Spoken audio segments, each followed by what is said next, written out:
हे भगवान, यह क्या हो गया। इतनी मेहनत से कमाया हुआ धन एक रात में चोरी हो गया। मैंने बड़ी मुश्किल से इतना धन जमा किया था कि इस बार जमींदार का सारा कर जा चुका दूंगा। अब मैं जमींदार को कहां से पैसे दूंगा। वह तो मेरी सारी जमीन हड़प लेगा। वह तो मेरा जीना मुश्किल कर देगा। हे भगवान, मैं क्या करूं। रामू, यह सब क्या हो गया भाई? तुम्हारे घर चोरी कब हो गई? यह सब हुआ कैसे? क्या पता भाई। कल रात को मैं थोड़ी देर के लिए खेत की पहरेदारी करने गया और जैसे मैंने सुबह आकर देखा तो घर का ताला टूटा हुआ था और घर से सारा धन जो मैंने जमींदार के लिए रखा था सब चोरी हो चुका था। अरे रामू, यह तो बहुत बुरा हुआ। भगवान सत्यानाश कर उसे चोर का। यह सारी बात बगल में खड़ा किशन सुन लेता है और दौड़ा दौड़ा अपने दोस्त मंगरू के घर जाता है। मंगरू उसे देखकर बोलता है, अरे किशन, आज सुबह सुबह तुम्हें अपने दोस्त की याद कैसे आ गई? तुम इतनी सुबह यहाँ? क्या हुआ भाई, क्या बात हो गई? अरे मंगरू, क्या तुम्हें पता है हमारे गांव में चोरी हुई है? वह बेचारा रामू है ना, उसके घर किसी ने चोरी कर ली है और उसका सारा धन चुरा लिया है। क्या सच में? मुझे तो इस बारे में कुछ नहीं पता। मुझे बस अभी तुमसे ही पता चल रहा है। वैसे मंगरू, कल रात को तुम कहाँ थे? अरे किशन, मैं तो अपने घर ही था। पर तुम ये क्यों पूछ रहे हो? अब ज्यादा बनने की कोशिश मत करो। मैं तुम्हें बचपन से जानता हूं और तुम मुझसे झूठ नहीं बोल सकते। सच सच बताओ, यह सब तुमने ही किया है ना? क्यों करते हो तुम ऐसे काम? मैं तुम्हें कितने दिन से एक ही बात समझते आ रहा हूं कि यह सब गलत है। किसी और की मेहनत की कमाई ऐसे चुराकर खाना कोई अच्छी बात नहीं है। किसी दिन तुम पकड़े जाओगे तो बहुत बुरे फंसोगे। तुम मेरे बचपन के बहुत अच्छे दोस्त हो, इसलिए मैं तुम्हें इतना समझाता हूं। तुम दिल के इतने साफ हो, लेकिन तुम्हारी एक ऐसी आदत की वजह से तुम्हारा नाम खराब हो जाएगा। तुम ये आदत छोड़ क्यों नहीं देते? देखो, मेरे ऊपर कर्जा है। मेरी बहन की शादी भी करनी है और तुम यह भी जानते हो कि तुम्हारी तरह मैं भी एक अनाथ हूं और मुझ पर कितनी सारी जिम्मेदारी है। फिर भी मैं मेहनत से कमा कर खाता हूं। मेरे पास जमीन का एक छोटा सा टुकड़ा है। मैं उस पर मेहनत करता हूं और ईमानदारी की जिंदगी जीता हूं और मैं चाहता हूं कि तुम भी ईमानदारी की जिंदगी जियो। यह सब चोरी चकारी के काम छोड़ दो। देख लेना, एक दिन तुम बहुत बुरे फंसोगे। क्या यार किशन, तुम भी सुबह सुबह मुझे बातें सुनते जा रहे हो। तुम तो अच्छी तरह से जानते हो ना कि मुझे मेहनत के काम नहीं होते। मुझे मेहनत करना बिल्कुल पसंद नहीं। तो तुम मेरी बात नहीं मानोगे? ठीक है, जो करना है करो। मैं जा रहा हूं। मंगरू की यह बात सुनकर किशन को थोड़ा सा गुस्सा आ जाता है और वह गुस्से में वहां से निकल जाता है और थोड़ी दूर जाकर एक पेड़ के नीचे बैठ जाता है। अरे भाई, क्या तुमने सुना है? हमारे बगल के गांव में एक बहुत पहुंचे हुए महात्मा आए हुए हैं। मैंने सुना है कि वह बहुत चमत्कारी व्यक्ति है और वह ऐसे ऐसे चमत्कार करते हैं कि आदमी देखकर दंग रह जाता है। और उनकी बातें सुनकर कितना भी बुरा आदमी हो, वह अपने बुरे काम छोड़कर सत्य मार्ग पर चढ़ने लगता है। उनकी बातों का जादू ही ऐसा है कि आदमी अपनी सारी बुरी तो आदतें छोड़ दे और अच्छे कामों में लग जाए। यह सारी बातें किशन सुन लेता है और मन ही मन सोचता है, क्यों ना मैं अपने दोस्त मंगरू को इन महात्मा के पास ले जाऊं। शायद वह मेरी मदद कर दे और मेरे दोस्त को अच्छाई के रास्ते पर चलने के लिए मना ले। क्योंकि वैसे तो मेरा दोस्त बहुत अच्छा है, लेकिन एक बुरी आदत की वजह से वह अपना सारा जीवन व्यर्थ करने पर तुला है। मुझे उसकी मदद करनी ही होगी। मैंने तो उसे लाख समझाने की कोशिश की, लेकिन वह मानता ही नहीं। शायद इन बाबा के पास जाकर ही उसे अक्ल आएगी। हाँ, मैं ऐसा ही करता हूँ। मैं अभी मंगरू को इन महात्मा के पास लेकर जाता हूँ। किशन फिर से मंगरू के घर पहुंचता है और मंगरू किशन को देखकर बोलता है, अरे किशन, तुम फिर से आ गए। सुन, तुम अभी अभी तो गुस्से में गए थे। मैं अच्छी तरह से जानता हूं तुम मुझसे ज्यादा देर तक गुस्सा नहीं रह सकते, क्योंकि मैं तुम्हारा बचपन का दोस्त हूं। वह सब छोड़ो, तुम्हें अभी मेरे साथ चलना होगा। पर किशन, जाना कहाँ है? तुम चुपचाप मेरे साथ चलते हो या नहीं? हाँ ठीक है भाई, गुस्सा क्यों करते हो? मैं चल रहा हूं तुम्हारे साथ। किशन मंगरू को अपने साथ उन महात्मा के पास ले जाता है और उनकी ज्ञान भरी बातें सुनते हैं। ऐसे ही कुछ दिनों तक चलता है। मंगरू रोज आकर साधु बाबा की ज्ञान भरी बातें, उनके प्रवचन सुनता है और साधु बाबा की बातों का मंगरू पर असर होने लगता है।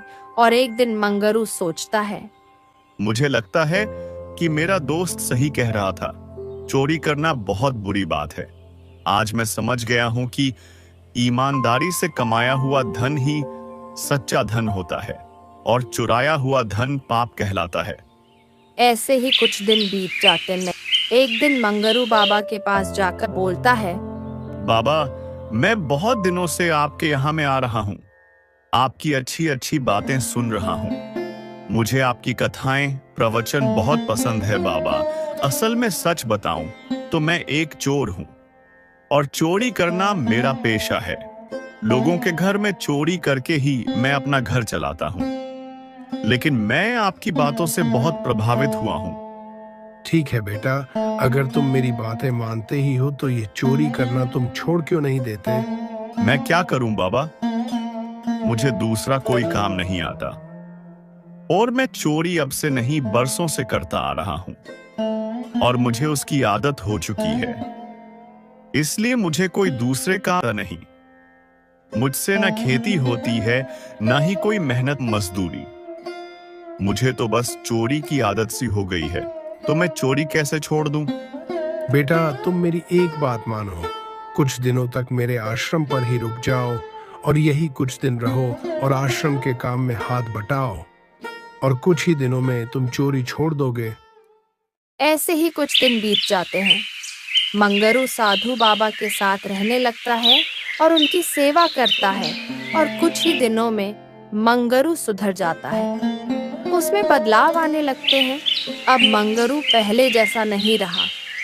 साधु बाबा उसके इस व्यवहार से बहुत खुश होते हैं और उसकी सेवा से बहुत प्रसन्न होते हैं। एक दिन साधु बाबा बोलते हैं, बेटा, मैं तुम्हारे सेवा भाव से बहुत खुश हूँ, लेकिन मुझे अब जाना होगा। मैं एक साधु हूँ और एक साधु का कोई एक ठिकाना नहीं होता। मुझे अब दूसरी जगह जाना होगा और जाते जाते मैं तुम्हें कुछ देना चाहता हूँ। मांगो, तुम्हें क्या मांगना है? बाबा, आपके पास जो पशु पक्षियों की बोली समझने की सिद्धि है, मैं वही चाहता हूं। बस आप कृपया कर मुझे वह सिद्धि दे दीजिए। मेरी बड़ी मदद हो जाएगी। ठीक है बेटा, मैं तुम्हें वह सिद्धि दे देता हूँ, पर उसका कोई दुरुपयोग मत करना, वरना तुम्हारा सर्वनाश हो जाएगा। ठीक है बाबा, आपका बहुत बहुत धन्यवाद। इतना कहकर बाबा वहां से चले जाते हैं और मंगरू अपने घर चला जाता है और सबसे पहले जाकर अपने मित्र किशन से मिलता है। अरे मंगरू, तुम इतने दिनों से कहाँ थे? मैं उन्हें बाबा जी के पास गया था। जिस बाबा के पास तुम मुझे लेकर गए थे, मैं इतने दिनों से उन्हीं के पास था। आज तुम्हारी वजह से मैं एक अच्छा इंसान बन पाया हूं। तुम उस दिन मुझे वहां नहीं लेकर जाते तो मेरी जिंदगी आज भी वही होती, पर मैं पूरी तरह से बदल चुका हूं। मैंने चोरी करना छोड़ दिया है। अब मैं भी तुम्हारी तरह मेहनत करूंगा और मेहनत करके धन कमाऊंगा। अरे यह तो बहुत अच्छी बात है। मंगरू दूसरों के खेतों में जाकर मजदूरी का काम करने लगता है। देखते ही देखते कुछ दिन बीत जाते हैं। एक दिन किशन की बहन को देखने लड़के वाले आते हैं। किशन जी, हमें आपकी बहन बहुत पसंद आई और हम जल्द से जल्द यह शादी करना चाहते हैं। रामलाल जी, अगर आपकी कोई और इच्छा है वह तो बता दीजिए, क्योंकि मेरे माँ बाप तो नहीं हैं। हम दोनों भाई बहन अनाथ हैं। मुझसे जो बन पाएगा मैं वह जरूर करूँगा, लेकिन अगर आपकी कोई और मांग हो तो आप अभी बता दीजिए, आगे बात बढ़ाने में आसानी होगी। नहीं नहीं किशन जी, हमारी और कोई मांग नहीं है। हमें तो केवल एक अच्छी बहू चाहिए। इतना कहकर वह लड़के वाले वहां से चले जाते हैं। किशन बहुत खुश हो जाता है और सोचता है, बहुत अच्छे लोग मिले हैं। इतने अच्छे लोग तो ढूंढने से भी नहीं मिलेंगे। उन्होंने तो दहेज के लिए साफ साफ मना कर दिया, लेकिन बड़े भाई होने के नाते मेरा यह फर्ज बनता है कि मैं बारातियों का स्वागत बहुत अच्छे से करूं। चलो, अब पर मुझे पैसों का इंतजाम जल्द से जल्द करना पड़ेगा। मैं एक काम करता हूं, मेरे चाचा जी इसी गांव में रहते हैं। मैं उनसे ही मदद मांग लेता हूं, वह मेरी मदद जरूर करेंगे।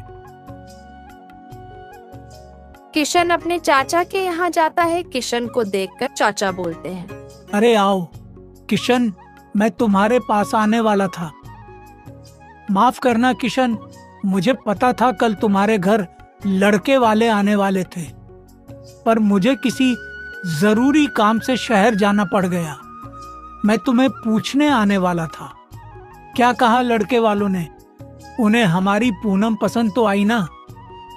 हाँ चाचा जी, उन्हें हमारी पूनम बहुत पसंद आई और बहुत अच्छे लोग हैं चाचा जी। दहेज के नाम पर उन्होंने मुझे कुछ नहीं मांगा।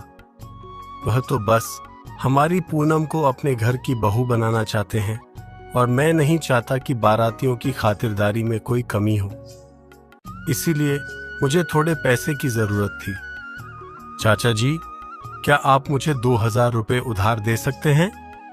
मैं मेहनत करके आपके सारे पैसे चुका दूंगा। आप तो जानते हैं चाचा जी, आपके अलावा और कोई रिश्तेदार है ही नहीं। आप ही मेरे पिता की जगह हो। हाँ बेटा, क्यों नहीं, तुम चिंता मत करो, मैं तुम्हें पैसे दे दूंगा। वह क्या है ना, तुम्हारी चाची अभी घर पर नहीं है और तिजोरी की चाबी उसके पास है। वह जैसे ही घर पर आती है, मैं तुम्हें घर पर आकर पैसे दे जाऊंगा। और तुम चिंता मत करो बेटा, हम पूनम की शादी बहुत धूमधाम से करेंगे। उसकी शादी में कोई कमी नहीं होने देंगे। आखिर पूनम मेरी भी बेटी है और मैं अपनी बेटी को ऐसे ही विदा नहीं करूंगा। ठीक है चाचा जी, अब मैं चलता हूँ। मैं आपका इंतजार करूंगा। किशन वहां से चला जाता है और कुछ ही देर बाद चाची वहां आती है और चाचा से बोलती है, सुनिए जी, ये किशन यहाँ क्यों आया था? मैंने अभी अभी उसे यहाँ से जाते हुए देखा। कहीं वह अपनी बहन की शादी के लिए पैसे मांगने तो नहीं आया था और आपने हामी तो नहीं भर दी? मैं कह देती हूँ, मैं कोई पैसे वैसे नहीं देने वाली। कैसी बातें करती हो सावित्री? आखिरकार वह मेरे भाई की बेटी है और मेरे भाई की बेटी मतलब मेरी भी बेटी। और तुम तो जानती हो उसके माता पिता इस दुनिया में नहीं है, तो मेरा फर्ज बनता है, और उन दोनों का हमारे सिवा है ही कौन। और किशन हमसे नहीं मांगेगा तो किसे मांगेगा? आखिरकार हम उसके सगे चाचा चाची हैं। हमारा भी तो कुछ फर्ज बनता है। और किशन बहुत मेहनती लड़का है, वह जल्द ही हमारे पैसे लौटा देगा। तुम चिंता मत करो, तुम मुझे तिजोरी में से 2000 रुपए ला कर दो, मैं उसे देकर आता हूँ। वह इंतजार कर रहा होगा। क्या कहा आपने? इतनी बड़ी रकम? मैं तो उसे फूटी कौड़ी भी ना दूं। तुम 2000 की बात कर रहे हो? अरे सावित्री, ऐसी बातें मत करो। अब मैं उससे क्या कहूँगा? मैंने उसे हाँ कर दी है, वह इंतजार कर रहा होगा। आपने क्या मुझसे पूछकर उसे हाँ कहा था? नहीं ना, मैं कुछ नहीं जानती। आप उसे कुछ भी बहाना कर दीजिए। आप नहीं जानते आजकल के रिश्तेदारों को। माँ बाप न होने का फायदा उठाकर मैं लूटने आया है। और हाँ, वो आपके 2000 कभी नहीं चुकाएगा। इसीलिए कहती हूँ, उसे पैसे ना देने में ही समझदारी है। आप बहुत भोले हो, किसी की बात में आ जाते हो। अभी जाइए और उसे कोई बहाना बना दीजिए। सावित्री, उसने आज तक हमसे कोई मदद नहीं मांगी। अब उसकी बहन की शादी है, इसीलिए वह हमारे पास आया है। मुझे लगता है हमें उसे पैसे दे देने चाहिए। तुम्हें एक बार में समझ नहीं आता क्या? मैंने एक बार कह दिया नहीं तो नहीं। मैं उस किशन के लिए 1 रुपया भी नहीं देने वाली। तुम्हें जो करना है कर लो, मेरा दिमाग मत खाओ। मुझे और भी काम है। ऐसा कहकर सावित्री वहां से चली जाती है और चाचा सोच में पड़ जाता है। हे भगवान, अब मैं क्या करूंगा? मैंने किशन को हाँ कर दी है और यह सावित्री मानने को तैयार नहीं है। उधर किशन आस लगाकर बैठा होगा। अब मैं किस मुंह से किशन के पास जाऊंगा? लेकिन जाना तो पड़ेगा। बेचारा कहीं और से इंतजाम कर लेगा, नहीं तो मेरे भरोसे बैठा रहेगा। मैं अभी उसके पास जाता हूँ। अरे आइए ना चाचा जी, मैं आपका इंतजार कर रहा था। आपका बहुत बहुत धन्यवाद चाचा जी, जो आपने मेरी मदद की। मैं तो इसी चिंता में था कि पैसे का इंतजाम कैसे होगा, लेकिन आपने तो सारी समस्या ही समाप्त कर दी। मेरी सारी चिंता ही मिट गई। अब मेरी पूनम की शादी बहुत धूमधाम से हो जाएगी। उसकी शादी में कोई कमी नहीं होगी। जैसा मैंने सोचा था वैसा ही होगा। अरे बेटा, वह बात यह है कि तुम्हारी चाची ने कल ही अपनी मायके में अपने पिता के इलाज के लिए पैसे दे दिए और ये बात मुझे नहीं पता थी। और जब मैंने सावित्री से पैसे मांगे तब उसने मुझे बताया कि घर में पैसे है ही नहीं। मुझे माफ कर देना बेटा, मैं तुम्हारी कोई मदद नहीं कर पाऊंगा, लेकिन एक रास्ता है। क्यों ना तुम जमींदार से थोड़े बहुत पैसे ब्याज पर ले लो। वैसे भी बेटा, मुझसे भी लेते तो तुम्हें चुकाना ही पड़ता। आखिर वह भी तो एक कर्ज ही हुआ ना। उससे अच्छा तुम जमींदार से थोड़े पैसे उधार ले लो और उन्हें जल्द से जल्द चुका देना। ये सारे बातें सुनकर किशन बहुत निराश हो जाता है और अपने चाचा से कहता है, ठीक है चाचा जी, कोई बात नहीं, मैं जमींदार के पास जाता हूँ। जमींदार जी, मेरी बहन की शादी तय हो गई है और उसकी शादी के लिए मुझे कुछ पैसों की जरूरत थी। क्या आप मुझे 2000 रुपए दे सकते हो? मैं जल्द से जल्द आपका कर्जा लौटा दूंगा। किशन, तुम्हें तो पता है ना कि मैं ऐसे ही किसी को पैसे नहीं देता। तुम्हें उसके लिए मेरे पास कुछ ना कुछ गिरवी रखना होगा, तभी मैं तुम्हें पैसे दे पाऊंगा। हाँ जमींदार जी, मेरा खेत है ना, मैं उसे आपके पास गिरवी रखता हूँ। जैसे ही मेरे पास पैसे आएंगे मैं छुड़ा लूंगा। तुम उस बंजर जमीन को खेत रहते हो, वह छोटा सा जमीन का टुकड़ा, उसे मैं रखकर क्या करूंगा? उसमें तो ना के बराबर फसल होती है, जिसमें तुम 2 वक्त की रोटी भी ठीक से खाना नहीं पाते। तुम उसे गिरवी रखना चाहते हो? कोई और चीज हो तो बोलो। मेरे पास उस खेत के अलावा कुछ और नहीं है। तो तू मेरे पास क्यों खड़े हो? जाओ यहां से, मैं तुम्हें इतनी बड़ी रकम नहीं दे सकता। मेरी बहन की बड़ी मुश्किल से शादी तय हुई है और यह शादी टूट गई तो मेरी बहन की बहुत बदनामी हो जाएगी। कृपया मेरी मदद कर दीजिए। मैं आपसे वादा करता हूं कि आपके पैसे मैं जल्द से जल्द लौटा दूंगा। तुमने क्या अपनी बहन की शादी मुझसे पूछकर तय की थी, जो आप मेरे पास मांगने आ गए? पहले पैसों का इंतजाम करना था और फिर शादी तय करनी थी। शादी करने की औकात नहीं है और चले आए पैसे मांगने। अगर पैसे नहीं हैं तो शादी कर क्यों रहे हो? अपनी बहन को घर पर ही बैठाओ। जब पैसे आएंगे तब शादी करना। अपनी औकात के हिसाब से शादी करनी चाहिए थी ना। और अब यहाँ खड़े खड़े मेरा समय मत बर्बाद करो, मुझे और भी काम है। सारी बातें सुनकर किशन को बहुत दुख होता है। उसके दिल को बहुत ठेस पहुंचती है और वह निराश होकर वहां से चला जाता है।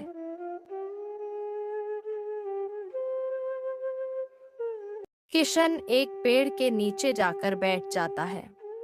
तभी थोड़ी देर बाद उसका दोस्त मंगरू वहां आता है और बोलता है, अरे क्या हुआ किशन, मुंह लटकाए क्यों बैठे हो? मंगरू, तुम्हें तो पता है ना कि पूनम की शादी तय हो गई है और मैंने बड़ी ही उम्मीद से अपने चाचा से पैसे मांगे थे, पर उन्होंने मना कर दिया। उसके बाद मैं जमींदार के पास गया तो उन्होंने भी पैसे देने से इनकार कर दिया। क्या करूं? मेरी कुछ समझ में नहीं आ रहा। अगर ये शादी टूटी तो सच में हमारी पूनम की बहुत बदनामी होगी। फिर तो उससे कोई शादी नहीं करेगा। लोग तो गलत ही समझेंगे ना कि हमारी पूनम में ही कुछ कमी है। ये सारी बातें मंगरू सुनता है और उसे भी बहुत बुरा लगता है और मंगरू बोलता है, अरे किशन, तुम चिंता क्यों करते हो? तुमने मुझे पहले क्यों नहीं बताया? तुम चिंता मत करो, तुम अपने घर जाओ, पैसे का इंतजाम हो जाएगा। अरे मंगरू, तुम इतने पैसों का इंतजाम कहां से करोगे? तुम्हारे पास तो पैसे भी नहीं है। कहीं तुम्हारा इरादा फिर से चोरी करने का तो नहीं है? अरे नहीं नहीं भाई, ऐसा कोई इरादा नहीं है। वह पड़ोस के गांव में मेरा एक और दोस्त रहता है। मैं उससे थोड़े पैसे उधार मांग लूंगा और वह बहुत अच्छा आदमी है, वह मुझे दे देगा। तुम फिक्र मत करो। जब तुम्हारे पास आएंगे तो मुझे दे देना, मैं उसे चुका दूंगा। और पूनम तुम्हारी अकेले की बहन नहीं है, वह मेरी भी बहन है। तुम बिल्कुल चिंता मत करो, हम उसकी शादी में कोई कमी नहीं रखेंगे। धूमधाम से उसकी शादी करेंगे। तुम निश्चिंत होकर घर जाओ। मैं अभी अपने दोस्त के पास जाकर आता हूं। उसका गांव थोड़ा दूर है, मुझे आने में समय लग जाएगा। तुम मेरा इंतजार करना। मंगरू की यह सब बातें सुनकर किशन बहुत खुश हो जाता है और अपने घर चला जाता है। और मंगरू सोचता है, मैंने किशन से कह तो दिया कि पैसों का इंतजार हो जाएगा, लेकिन मैं इतने सारे पैसों का इंतजाम कहां से करूंगा? मैंने तो उसे झूठ बोल दिया है कि मेरा दोस्त है, वह मुझे पैसे दे देगा। लेकिन सच तो यह है कि मेरा कोई दोस्त नहीं है। लेकिन मुझे कुछ ना कुछ करना ही होगा और पैसों का इंतजाम करना होगा, नहीं तो पूनम की शादी टूट जाएगी। मेहनत मजदूरी करके तो मैं इतनी बड़ी रकम नहीं जुटा पाऊंगा। उसके लिए तो मुझे चोरी ही करनी पड़ेगी। यह भगवान मुझे माफ करना, मैं आज मजबूर हूं। मैं सिर्फ अपने दोस्त के लिए यह चोरी कर रहा हूं। इसके बाद मैं कभी चोरी नहीं करूंगा। बस मुझे आज के दिन माफ कर दो। और मैं वादा भी करता हूं, मैं जहां से भी चोरी करूंगा, मैं बाद में उनके पैसे लौटा दूंगा। अगर यह बात मैं अपने दोस्त को बताता हूं तो वह मुझे कभी चोरी नहीं करने देगा, इसलिए मैं उसे कुछ नहीं बताऊंगा। ये सब सोचकर मंगरू दूसरे गांव चोरी करने के इरादे से चला जाता है। तभी रास्ते में एक नदी पड़ती है। मंगरू उसे पर कर ही रहा होता है। तभी उसके पीछे एक व्यापारी भी उसी नदी को पार कर रहा होता है। अरे दोस्त, मेरे लिए रुको, मैं भी आ रहा हूँ। जरा मेरा थैला तो पकड़ना, मुझे चलने में थोड़ी दिक्कत हो रही है। मंगरू उसे व्यापारी की थैली पकड़ लेता है और चलने लगता है। तभी पेड़ पर बैठी एक चिड़िया कुछ बोलती है। मंगरू उस चिड़िया की बात सुनकर बोलता है, नहीं। थोड़ी देर बाद वह चिड़िया फिर से बोलता है। फिर से मंगरू उसे बोलता है, नहीं, बिल्कुल नहीं। यह सब देख वह व्यापारी सोच में पड़ जाता है और जब नदी पार हो जाती है तब वह मंगरू से पूछता है, अरे भाई, मुझे एक बात तुमसे पूछनी है। तुम उस चिड़िया को देखकर नहीं क्यों बोल रहे थे? ये सब क्या हो रहा था? भाई, ये तुम्हारा पोटली पकड़ो। अब तुम्हारा काम हो गया ना? तुम अपने रास्ते निकलो और मैं अपने रास्ते। अरे भाई, तुम तो गुस्सा हो गए। मैं तो बस यूं ही पूछ रहा था, क्योंकि मैंने आज तक किसी इंसान को किसी पंछी से बात करते नहीं देखा। तुम पहले इंसान हो, इसलिए मुझे थोड़ी उत्सुकता हो गई, इसलिए तुमसे पूछ लिया। बता भी दो, इतना क्या गुस्सा कर रहे हो? नहीं तो मैं रास्ते भर तुम्हारे बारे में सोचता रहूंगा, मुझे चैन ही नहीं आएगा। मैं इसी बारे में सोचता रहूंगा कि तुमने उसे चिड़िया से नहीं क्यों कहा, और चिड़िया ने तुमसे क्या कहा।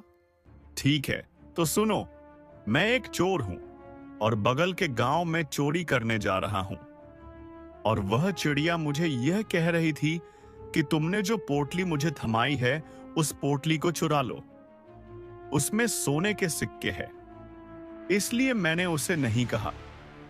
और जब मैंने दूसरी बार नहीं कहा, तब वह मुझसे कह रही थी कि अभी भी तुम्हारे पास वक्त है, इस आदमी को धक्का दे दो और पोटली लेकर वहां से भाग जाओ।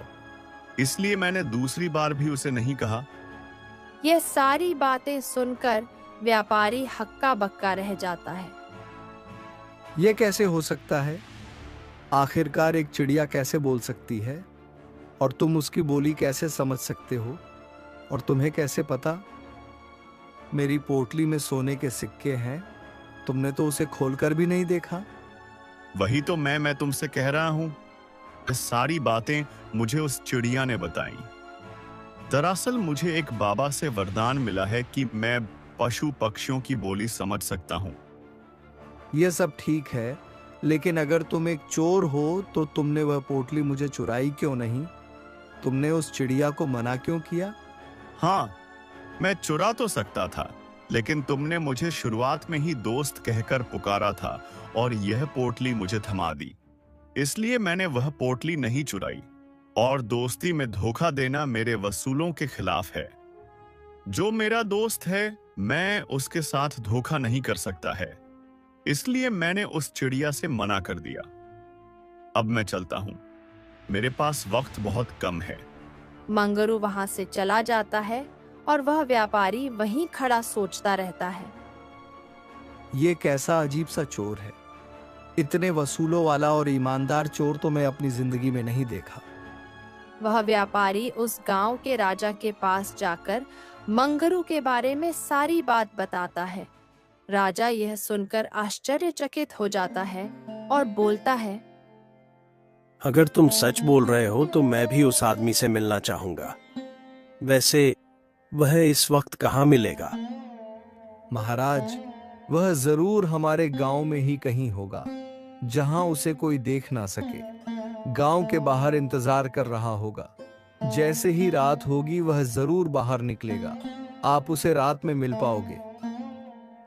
राजा अपना भेष बदलकर एक साधारण कपड़ों में रास्ते पर निकल जाता है। थोड़ी ही दूर चलने के बाद राजा को एक आदमी दिखाई देता है। राजा उसके पास जाकर खड़ा हो जाता है। तभी मंगरू बोलता है, अरे तुम कौन हो और इतनी रात को यहाँ क्या कर रहे हो? मैं एक चोर हूँ और यहाँ चोरी करने की इरादे से आया हूँ। मंगरू यह सुनकर खुश हो जाता है और बोलता है, अरे तुम ये क्या बात कर रहे हो? मैं भी एक चोर हूँ। तुमसे मिलकर अच्छा लगा। मेरी थोड़ी मदद भी हो जाएगी। वैसे तो मैं चोरी करना नहीं चाहता था, लेकिन मुझे 2000 रुपए की बहुत ज्यादा जरूरत है, इसलिए मजबूरन मुझे चोरी करने आना पड़ा। वैसे तुम क्यों चोरी कर रहे हो? तुम्हारी भी कोई मजबूरी है क्या? हाँ भाई, मेरी भी एक बहुत बड़ी मजबूरी है। मुझे 500 रुपये की बहुत जरूरत है, इसलिए मैं चोरी कर रहा हूँ। हम दोनों साथ में ही चलते हैं। अच्छा, तुम्हें इस गांव का कुछ पता है? हमें पैसे कहाँ मिल पाएंगे? हाँ, मुझे एक बनिए की दुकान पता है। उसके गल्ले में जरूर हमें जितने पैसे चाहिए उतने मिल जाएंगे। उसकी दुकान में ही डाका डाल देते हैं। हाँ ठीक है, चलो मेरे साथ। और एक बात याद रखना, जैसा मैं कहूं वैसा ही करना। अपनी मत चलाना। तुम्हें तुम्हारे 500 रुपए मिल जाएंगे। ज्यादा लालच मत करना, और इस चोरी के बाद तुम कोई और चोरी मत करना। यह काम छोड़ देना, इस काम में कुछ नहीं पड़ा है। अब चुपचाप मेरे साथ चलो। हाँ भाई, ठीक है। दोनों मिलकर उस बनिए की दुकान में घुस जाते हैं और गले को खोलते ही मंगरू उसमें से 2000 रुपये खुद के लिए और 500 रुपये राजा के लिए निकाल लेता है और राजा को 500 रुपये दे देता है। और मंगरू को भूख भी लग जाती है। तभी उसे सामने शक्कर की बोरी दिखाई देती है। मंगरू उसमें से थोड़ी सी शक्कर लेकर मुंह में डाल लेता है और फिर उसे पता चलता है कि उसे बोरी में शक्कर नहीं, नमक था। मंगरू सोच में पड़ जाता है और राजा से पैसे वापस मांगता है। सुनो भाई, वह 500 रुपए वापस करो, तिजोरी में रखना है। मैं भी अपने 2000 रुपए वापस रख रहा हूँ। अरे तुम ये क्या बात कर रहे हो? अभी अभी तो हमने अपने अपने हिस्से के पैसे बांटे थे और अभी तुम वापस मांग रहे हो। मैं नहीं दूंगा। यह सुनकर मंगरू राजा को एक जोर से तमाचा मारता है और राजा से पैसे वापस ले लेता है और तिजोरी में रख देता है। राजा भी कुछ नहीं बोलता। राजा भी थोड़ा डर जाता है कि और ना मार दे, और दोनों बाहर निकल जाते हैं। और राजा बाहर आने के बाद मंगरू से पूछता है, मेरी एक बात समझ में नहीं आई। तुम पागल हो क्या? तुम्हारे दिमाग में चल क्या रहा है? पहले तो तुमने वहां से पैसे चुराए और थोड़ी देर बाद वापस रख दिए। ऐसा क्यों? क्योंकि मैंने उस दुकान का नमक खाया है। मैंने शक्कर समझकर उसे खा लिया था। बाद में पता चला वह शक्कर नहीं, नमक था। और मैं जिसका नमक खाता हूँ उसके यहाँ चोरी नहीं करता। यह गलत है। राजा की यह बातें सुनकर सर चकरा जाता है। वह सोच में पड़ जाता है। ये कैसा अजीब चोर है? इसमें जरूर कोई बात है। ऐसा मैं भी आज तक नहीं देखा। इतनी ईमानदारी से कौन चोरी करता है? एक चोर के मन में इतनी ईमानदारी और निष्ठा पहली बार देखी है। अच्छा ठीक है, एक काम करते हैं। यहाँ से तो पैसे नहीं मिले। मेरे साथ राजमहल चलो, वहां हमें बड़ी चोरी करने को मिलेगी। क्या कह रहे हो? राजमहल? लेकिन मुझे राजमहल के बारे में कुछ नहीं पता और किसी ने देख लिया तो? अरे तुम चिंता क्यों करते हो? मैं हूं ना। मैंने वहां पर 2 साल काम किया है और मैं राजमहल का चप्पा चप्पा अच्छे से जानता हूँ। तिजोरी कहाँ है यह भी जानता हूँ। तुम चिंता मत करो, मेरे साथ चलो बस। ठीक है, तुम कहते हो तो चलो, चलते हैं। राजा उसे जानबूझकर राजमहल लेकर जाता है क्योंकि वह उस चोर को परखना चाहता था और तो और वह अपने सैनिकों को भी परखना चाहता था कि वह ठीक से पहरेदारी करते हैं या नहीं। दोनों राजमहल पहुंचते हैं और राजा के सैनिक तब सो रहे होते हैं। राजा को यह देख बहुत गुस्सा आता है। राजा अपने गुस्से को छुपाते हुए आगे बढ़ता है। महाराज का एक कुत्ता भी होता है, लेकिन कुत्ता राजा और मंगरू को देखकर कुछ नहीं करता और उन्हें जाने देता है क्योंकि कुत्ता अपने मालिक को पहचान जाता है। तुम एक काम करो, तुम बाहर ही रुको और निगरानी रखो कि कोई आ ना जाए। जैसे ही कोई आता है मुझे इशारा कर देना, तब तक मैं धन चुराता हूँ। राजा बाहर रहकर निगरानी रखता है और मंगरू चोरी करने के लिए अंदर चला जाता है। वहाँ एक बिल्ली होती है जो कुत्ते से बात कर रही होती है। कुत्ता भी भौंकने लगता है। मंगरू समझ जाता है और चोरी ना करके फौरन राजा के पास जाता है और बोलता है, महाराज मुझे क्षमा कर दीजिए, मुझसे भूल हो गई। मैं आइंदा ऐसा नहीं करूंगा। मुझे क्षमा कर दीजिए महाराज, मेरी मजबूरी थी, इसलिए मैं यहाँ चोरी करने आया। अरे भाई, तुम क्या कह रहे हो?